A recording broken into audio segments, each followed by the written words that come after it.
So for us to move away from rebranding means, on a perspective of collaboration of business and diplomacy, we have to have another language which is professional and that respect and African dignity. So with our working together and the strategic plan that ANDC have started with, which is touching on the root of African concept, I see emerging miner to be a giant of the continent. When I say emerging miner, I mean all of you. I don't need to call you in those colonialism name. You can see now there's a big deposit in where in this green mineral.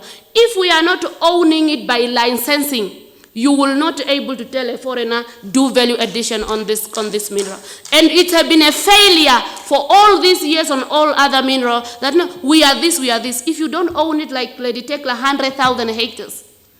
So let's study all the value chain of mineral and let's continue. It's not we focus on what was listed, but let's go extra out of the box. You will learn that some of the gemstone, some of the mineral are value addition. And also, as I say, they can deplete it and the environment is going to be affected because this green mineral, they support one another. That's why go beyond even in other minerals that if we are using copper, it's green. But when copper is depleted, nothing can support this other angle of green mineral. Which of the other mineral can we use for sustainability? An entity of the African Union, African Minerals Development Center, has hosted the Third African Forum on Mining recently. The center convened under the theme, The Africa Mining Vision at 16, Achievements, Challenges and Opportunities. The forum convened government representatives, regional economic communities, development partners, geological survey experts, women in mining, artisanal and small-scale mining operators, members of the Association of Chambers of Mines, other African mining associations, stock exchange representatives, government officials,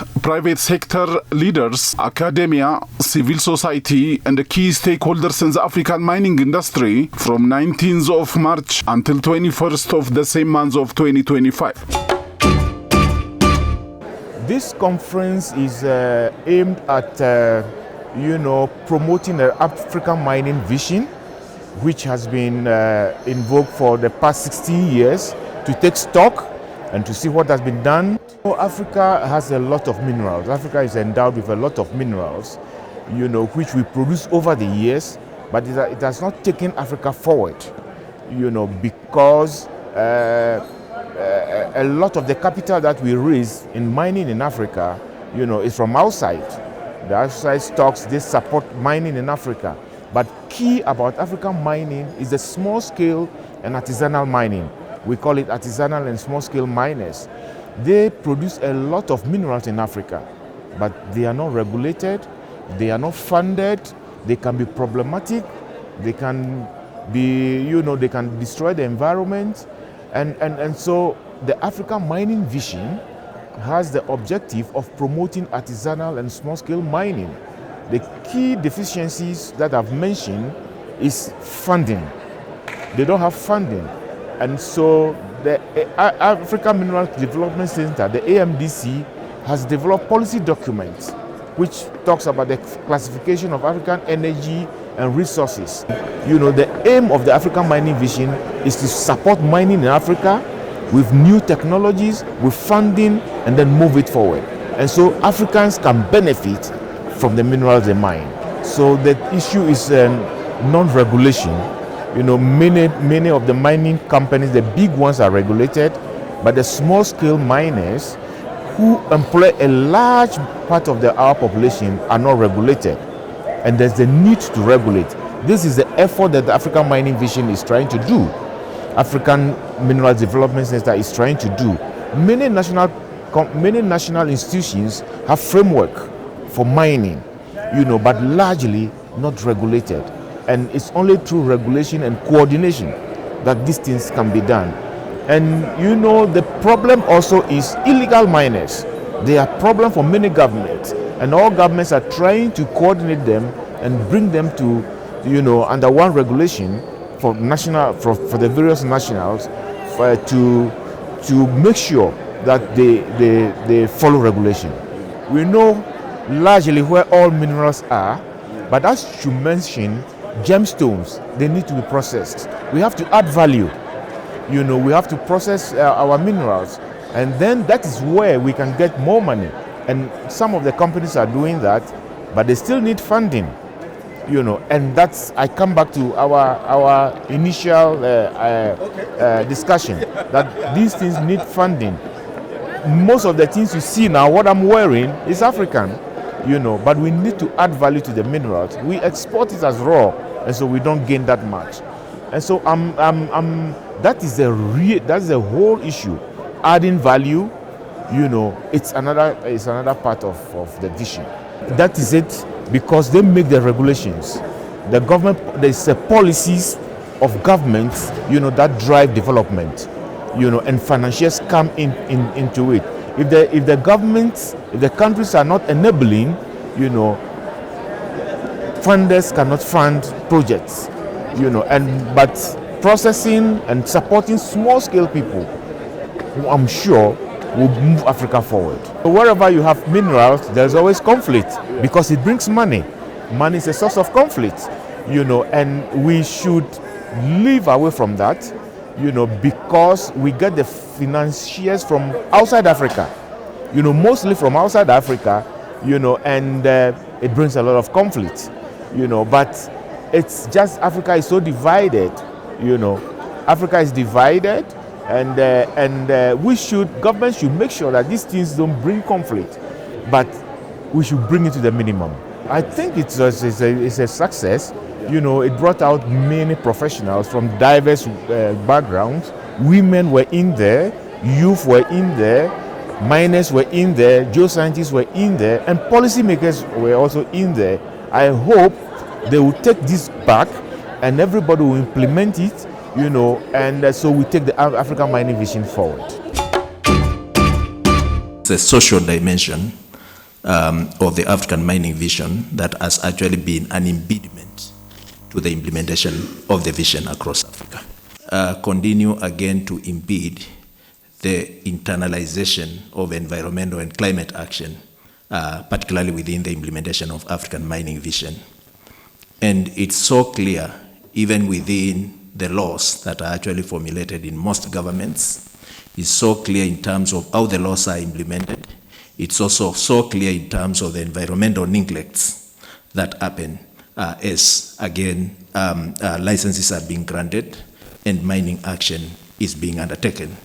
But now delving deeper, you will realize that Africa is littered, is that nationally determined contribution quantifies emissions from all sectors, irrespective of whether it's a core sector to you. It quantifies. And it again provides for countries to demonstrate their actions to cut on emissions from those particular sectors. I think we need to do a deeper reflection in terms of the extent to which minerals are contributing to emissions, and to what extent and what kind of actions we are actually undertaking in our respective countries to ensure that we are able to lower those emissions substantially, because that is a fundamental consideration in terms of building the kind of nexus that we are really looking into within this particular process.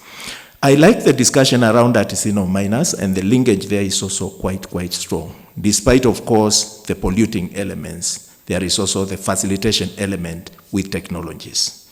Within the Paris Agreement, it was quite clear that developing countries will facilitate developing countries with capacity and means of implementation, which is climate finance, basically to implement actions that, again, cut on emissions. The artisanal miners are small-scale miners, again, who require a bit of support with skills and facilitation to cut on those emissions and technologies. Is it happening? And are we pursuing that in quite an aggressive manner from an emission reduction point of view? This is a point of reflection that we've got to really take into account in our conversation. But slightly delving deeper is a broad conversation around locally led climate action, because the small-scale miners, the artisanal miners, are also fitting within the locally led climate action.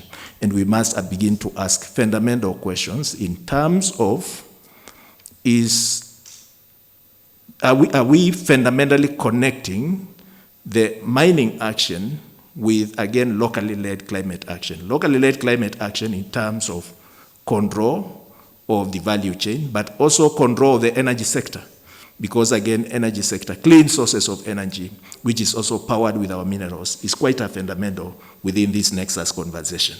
And therefore, we need to ask, what is that we are doing to connect the two, and how are we ensuring that the energy sector is moving away from colonization and fundamentally into the hands of Africans, because as it is the energy sector which ought to facilitate and leapfrog us to the next level of development, is still colonized, despite, again, the NDC and the emphasis and the investments that have actually been done around the energy sector. So that's a conversation area that we must keep in perspective in terms of building the nexuses that are actually needed in this particular case.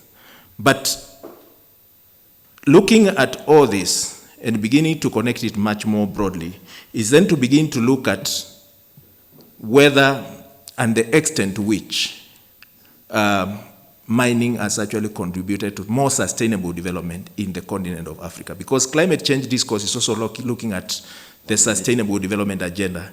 And the sustainable development agenda is important to us. When we look at the debt landscape and we look at the countries with minerals, and we begin to ask more about the question of where climate finance ought to come from and how much money should be generated from the mineral sector to power our climate action, you see a bit of disconnects and gaps that again need to be looked into. The global stocktake process, which took place in Dubai, emphasized the need for the critical minerals in Africa to power not only just transition, but much more broad-based development.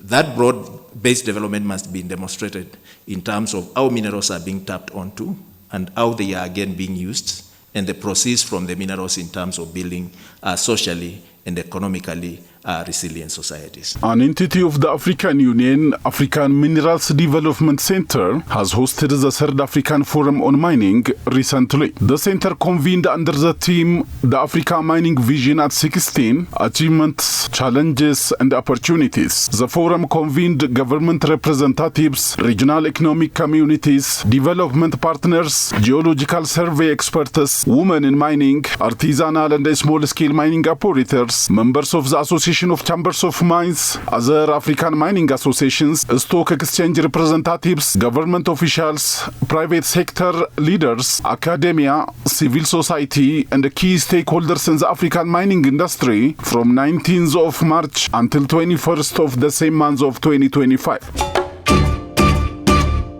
Here at the AMDC to work with my partners to look at value addition to the minerals of the continent and how we can encourage our governments to sign the African mining vision and to adopt it, to work with it, so that we can promote our minerals in a way that would help our people on the continent. Because everything that we do in this world has to do with mining. If you don't mine, you don't have a life.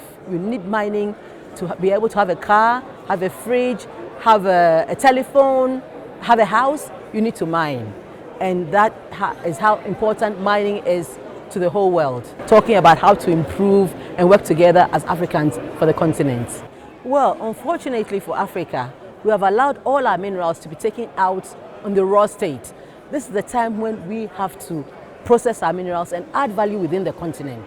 This is the time that we have to take care of our mining industry, especially the small-scale mining sector, which is mainly run by Africans, our own people, and give them support, give them financial support. We should give them training. We should give them all the technical resources to be able to mine well, environmentally clean for our own continent.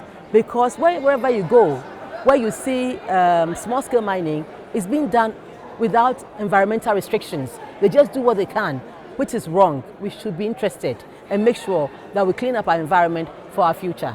All the countries should form cooperatives or mining community mining systems that would streamline the work of our small-scale miners, give them incentives, give them resources, continue with trading, as I've said before, and have an oversight responsibility on what they are doing. Because whatever gold they get or whatever mineral they get is for the use of the country. The big miners from outside would always take everything out as exported, as an export product, because they are being financed by big financial houses in the world, in America, in Europe, Canada, Australia. But our small-scale miners are working here. So whatever they get is for our benefit. So we should support them to mine and produce even more and add value for our use. Because the African mining vision is for the whole of Africa to buy into it and to use, what we, in all our plans, all our objectives of the African mining vision, if they follow it and make sure that they take out corruption, and ensure that every money that is gotten out of our work is used for our people. Well, I think the advantage is that we have shared ideas. My biggest problem is that these ideas and policies we have talked about will be adopted, because otherwise, if it's not adopted by African countries, members of the AU, if it's not adopted and used, then we have come here for nothing. So our reason for being here is for our countries to adopt all our policies, because they have all signed to the African Mining Vision. Now they have to ratify it and use it for what we are doing to become important and valuable. I think that through gender responsive approaches, we are beginning to see change. And I'm glad to see that AWIMA has been very active. There's just so much energy that is in that space now. I think that, as they say, I know that most of you are also from Southern Africa. And if there's somebody who speaks Zulu, or the thing about if you strike a woman, you strike a rock, something like that, right? So I think that gender is, what I've seen about AWIMA is that they've really energized how the broader ASM sector and the broader mining sector in Africa has got this energy, and they're actually doing things to move things ahead. And linked to that is work that I have done also with gender. You may be aware that through the DELF program funded by the World Bank, we did what is called the State of the ASM Sector report, which focused on how the ASM sector can be part of achieving SDG 5, which is about women's empowerment and women participation in the economies and sustainable development. Lastly, I would like to then focus on the issue of green minerals that you pointed out, Lasina. For me, I think the green minerals rush is a game changer for the ASM sector, and I think it's a fantastic opportunity for the ASM sector in Africa. I don't have to repeat all the stuff that has been said about how we have wealth of lithium, cobalt, nickel, and all the other things that we need for for a better, less carbon-intensive economies. But ASMs are there, and it's not new. They've always been there. I know, for example, in the DRC, ASMs have been mining cobalt as a byproduct of copper in the Kolwezi region for a long time. Before we were talking about green minerals and critical minerals. But with this rush, I see that because we have learned so much about how to address the challenges that we have and about how to grasp the opportunities, I see this as all those learnings can actually help us to position ASM to be able to really take meaningful opportunities out of this and expand and integrate ASM into the global arena. So I think that one of the things that I would like to see as a person who is working in the sector is around how we can then take all the learnings that we have and put them forward so that we take advantage of all those opportunities. And there's 4 that I would like to point out. Formalization and regulation. I won't repeat what I've already said. Technology transfer is very important. I've had the opportunity of working for an organization called Mintech in South Africa that developed and gave free IP to Africa on mercury-free gold extraction. That comes with the transfer itself comes with developing skills and knowledge. I had the privilege of being part of that's where I met my colleague from the Agro Gold Ashanti. We were working with the mining qualifications of authority in South Africa, and we established an accredited ASM school at Mintech. and it continues to train artisanal and small-scale miners in this space.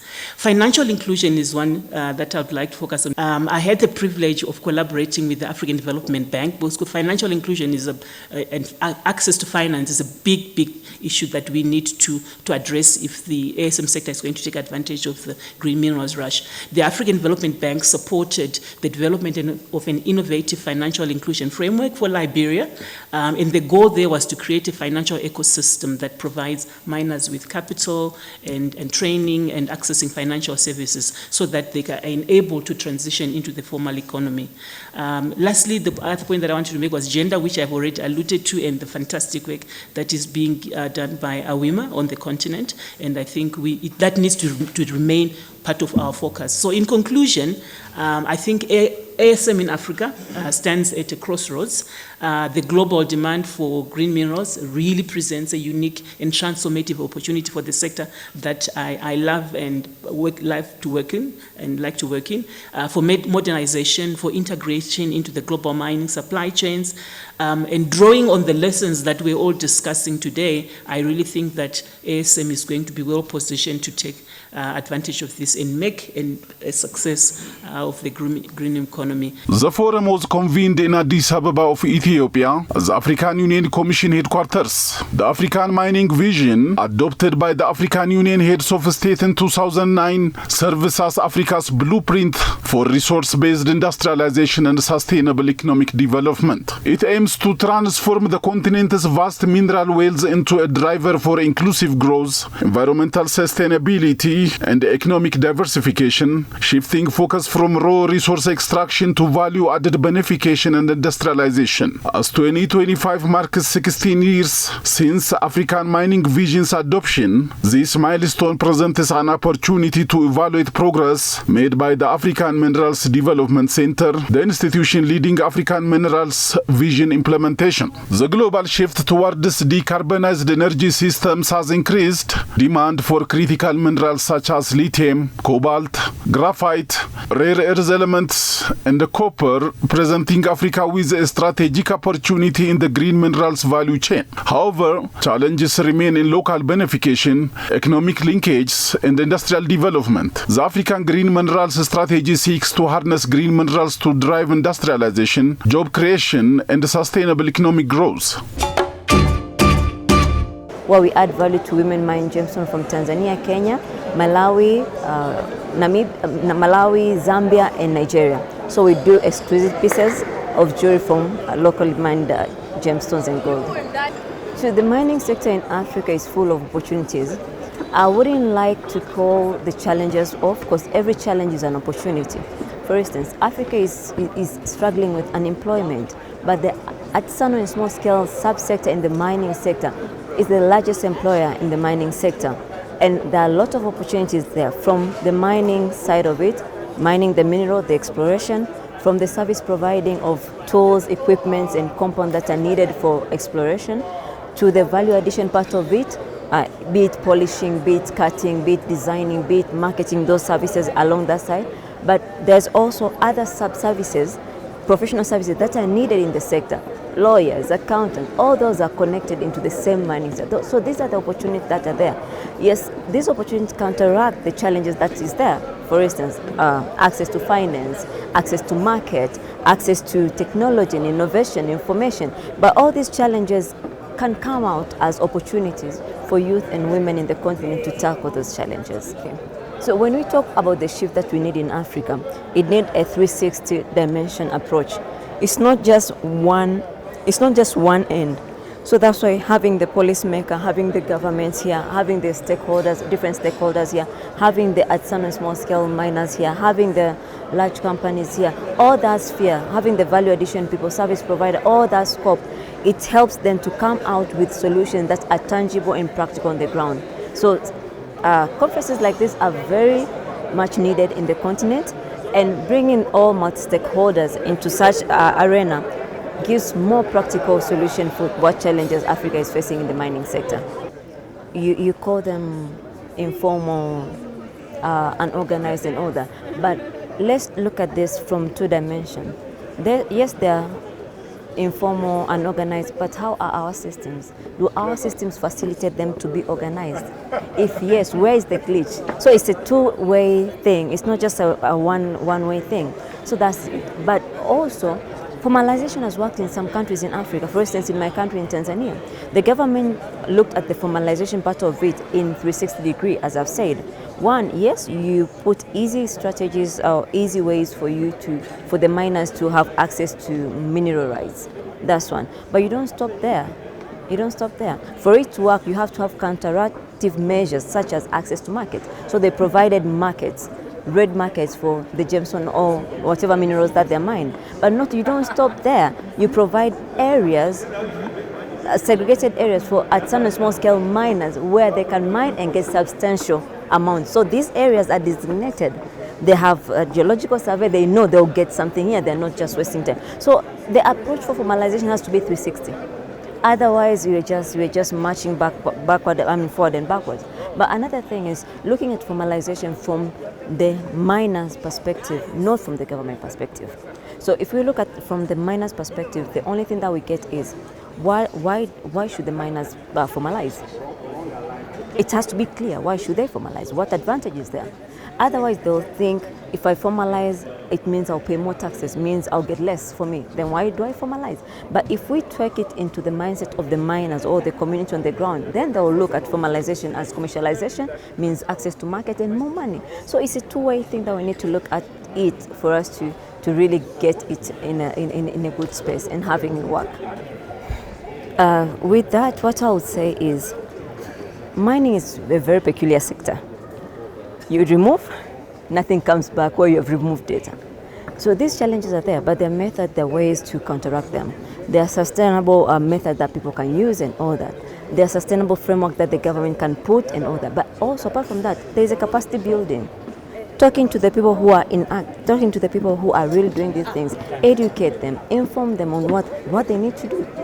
So when they know what exactly they need to do, and then put a structure for them to do just that, it will fasten the process of having sustainable mining practices in the continent. But we can't run away from it, and it's not one-sided thing. It needs both parts to be at par on the table and come up with sustainable solutions for all of these parts to go forward into sustainable mining. So for African Mineral Development Center, MDC, what should it do in the future? The thing is, first I recommend the work that AMDC has done. I recommend the work. They have put so many resources out there for the African government, for African people to utilize to see the future that we need. From the African mining vision that is there to different compact facilitations that they provide. But apart from that, they do capacity building on different levels, involving women in mining, involving youth in mining, involving government stakeholders. So they bring us all together. So they should keep doing what we're doing and then championing the people who are doing real things on the ground for us to move forward. So basically that. I would like to appreciate AMDC for this forum. And also starting, I would like to also thank, talking about women in mining in Nigeria, I would like to thank the Honorable Janet Adeyemi, who founded Women in Mining in Nigeria. She was a lonely voice at the time. And today, we're not where we used to be. I'll start by talking about some women who have done extremely well because the complexity of mining in Nigeria, which ASM is majorly what we do. We don't have, aside our star boy, Tor Segilola, the gold mining company. But putting up together my charts together, I'll start by, I like to tell stories. Two women who have done extremely well. One of them started with, buying gold off women in her neighborhood who wanted to sell their gold. And from putting that gold together, she takes it to Dubai to sell and bring back new products to sell back to people. She couldn't speak a word of English as at 2019 when I first met her. She couldn't speak English. You have to translate in Hausa and she would now tell you her story. But today, she has like 5 shops in Wuse Market, if you know Abuja very well. She has one in Kaduna and in Kano, and she has a shop in Dubai, selling and trading gold. That is extreme. Also, there's this other woman who have started from gemstone. At the time she started, they cheated her. And she said she had to tell herself, this is the only thing I have, which was her television, to sell it, to go buy the gemstone. But before then, she was able to take a good gemstone and a bad gemstone, and she locked herself for a week to be able to identify which was which. At the time she went back to the mines to buy the gemstones, the men asked her, how did you now know the difference? Because at that point she said she was never going to go back to lose her money.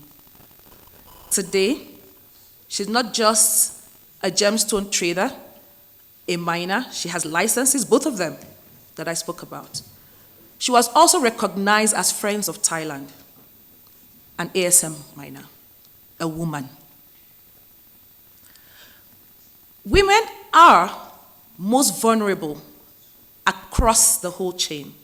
I came into the space as a geologist because I'm trained as a geologist, going into mining host communities, and I see women who hold gemstones and will tell you, take it, give me anything. That was very wrong, and people have exploited them in those ways. And I'm telling you, that stone, that garnet you're holding or the tourmaline you're holding is very, very expensive. So don't sell it anyhow. But it was not just to talk to them. We needed to make more advances by training them to identify, to be able to negotiate. Because sometimes they mine, and the people, the middlemen know how to exploit those people. So when we formalize them, we just don't want to formalize you and leave you there. What we do is to train you on financial literacy skill. So just like Hope said, it's not just a survival. It's a business. Mining is serious business. We go across to Niger State, and we find women who you speak to them in English, and they're like, oh, I don't know, but please, can you continue to speak? I want to learn. And these women started their cooperative, which we're formalizing them. Their husbands go to work, and they come back with nothing. And they just felt there in Kuchiko where they mine, the mines were just behind them. And they started by going there together. Then when they finished, they put their product together, the gold that they have mined, each of them, put it together to sell, and from there they earn money to at least buy food for the day. They went beyond to train their children in tailoring from that proceed, as little as it is. So such kind of women, we don't leave them, we try to give them exposure, because exposure is also very significant. If you have a miner who sits here today and she goes back home, she's never going to remain the same. We are aware about 2010 when we have the lead poison issue. Women were the most hit. So women are exposed to health hazard. When it comes to social and cultural barriers, women are not included in decision making. You go to mining communities and you want to ask for a meeting for stakeholders engagement. They don't even remember to call the women because they just feel we will tell them, and they never do. So when we started to have stakeholders engagement, we prepared differently to ensure that the women were there. And sometimes the women take half the room, and the men come in and they're very surprised that they have such number of women who are mining in their state. So, the ABC of mining is one of the things training we take them through. The tin city, Plateau State, where women mine tin and columbite. We had to start, because at the time when we came into Plateau, as much as tin has been existing and mining has been existing in Plateau State, there were no women-owned cooperative, and we had to start that, knowing that this was very important. Even the ones that were existing is either you are the wife of a miner and you're just there at the background, so you're not even in an executive role of that cooperative. We had to ensure that, no, this is not family affair, but this is business, so you have to own your own. You have to know how to dress to come out, to have public speaking, so that you're not angry. It's not a thing to be angry when you want to negotiate. You have to speak in a way that other people will accept you and how you will also be perceived. So those were through the whole, it's been rewarding because you see people who have emerged, as our dear sister from Namibia have said the word, emerging, who have emerged through that artisanal miner to become small-scale miners. The African Forum on Mining is a biannual event organized by the African Mining Development Center to facilitate dialogue, collaboration, and knowledge exchange among mining sector stakeholders. Since its inaugural edition in Accra, Ghana, and the second in 2022, the forum has focused on African mining vision implementation, sustainable mining, and value chain opportunities. The 2025 forum also assessed the African mining vision progress, discussed challenges, and explored emerging opportunities in the green minerals perspective and the energy transition. Uganda mining sector is at an exciting stage. People have realized the benefit of mining, how it can change their lives, the economy, their income, their livelihood. So people are moving more into mining, but also, of course, we have challenges in sustainable mining and how to make sure we mine without damaging the environment. And also there is also a lack of good financing for the mining sector. So that is also a challenge, but generally mining is really one of the sectors that is planned to move Uganda's economy forward. Ugandan, they have been mining largely personally, but now we have been training and supporting people to manage and mine in groups, because in groups they can produce much more, therefore get more business, but also in groups they are able to attract financing, and also in groups they are easier to find by government in terms of giving them the technical support, the oversight and training they need to mine better. So they have been mining individually, but they are being encouraged to mine in groups so that they can grow faster.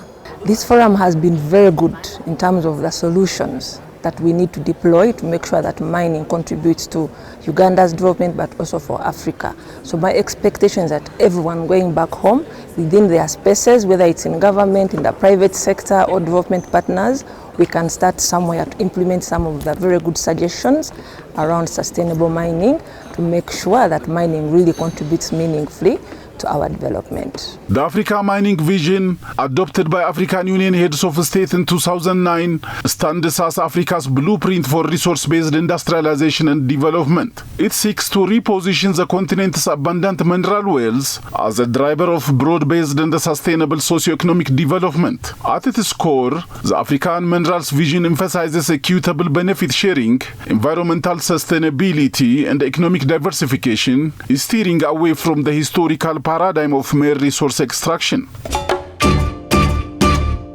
We have realized that a lot of gems have been exported out of Africa without proper classification, and also issues to do with value addition, we are going to be teaching people on how to do entrepreneurship, business management, financial intelligence, and in many aspects helping artisanal small-scale miners in Africa, making sure that they do the formal way of extraction. This is going to be at a continental level. It's going to help everyone in Africa to support the Africa Mining Vision under the auspices of AMDC. Actually, it has been quite sad because a lot of gemstones actually being extracted in Africa, I would say I can classify that as leakage.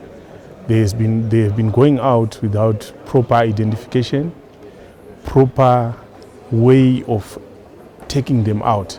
So we need to formalize that. We need to make sure that the artisanal small-scale miners or the small-scale miners based in Africa actually realize benefits from what they are extracting from the ground. We need to come up with a system, and that system is going to be helping Africans in general. The 3-day period has been quite informative, and a lot of opportunities, or I would say capacity building opportunities, have actually been coming out, solutions on how mining or proper extraction of resources from Africa is going to be helping Africa in general. And I thank the AMDC for coming up with this initiative so that we can be in a position to interact, put together ideas that can help Africans. Governments at a government level in Africa, they should come up with the right policies that govern extraction of minerals. Because what we have right now is a situation where a lot of leakages are happening. How do we have to harness those kind of leakages from happening? We need to stop that. We need to find a system that actually helps the communities from where all minerals are being extracted from. We talk about green minerals, we talk about gemstones, we talk about so many minerals that we find in Africa that we need to look into and come up with policies that help the people on the ground so that they cannot be exploited. No, I am actually trained by the Gemological Association of America. Yes, and I also trained in Belgium, I trained in Switzerland, I trained in Spain. Yes. I've been all over the place. I'm the one who actually set up the gemological laboratory or certification laboratory in Afghanistan. I was the one who actually had to do that as an African. Yeah. For AMDC, I actually propose that we harness opportunities that come within our African context. And we work together in collaboration. We integrate, because like now, we're having a fragmented system in terms of training, in terms of certification of gemstones. We need to come up with a system under AMDC where we realize value and we have our own African brand as Africans. We need to move into that. Going into the future, this is the thing that we are going to be realizing. AMDC is actually, it needs ratification. Ratification has got to be done. Because right now, I think 4 out of, they need at least a ratification of 15 countries for it to be ratified. So African countries have to move in with speed so that they can ratify the AMDC Charter. And when it is ratified, it is going to derive, African countries are going to derive a lot of benefit from AMDC. Because it's something that is going to be touching continental-wise. Everyone is going to benefit from what AMDC is coming up with. Like from the deliberation that we're having, they were talking about the Africa system of reporting, which revolves other systems that are in the world. This is an African way, an African solution. So these are the benefits that we derive from an institution like AMDC. So we need to tap into that. It will help us. The African Minerals Development Center was established as a coordinating arm for the African Union in the implementation of the Africa Mining Vision, which was adopted by heads of states and the government in 2009 at the continental level. Africa Mining Development Center aims to ensure that the tenets of the African Mining Vision are achieved, in which minerals play a transformative role in the continent, cognizant of the rapidly evolving landscape of minerals management and development. The Africa Mining Development Center's role is in line with the directive of the African Union Conference of Ministers responsible for mineral resources development. The center is mandated to work with African Union member states, the African Union Commission, the African Union Development Agency, known as ODA and EPAD, regional economic communities and regional mechanisms.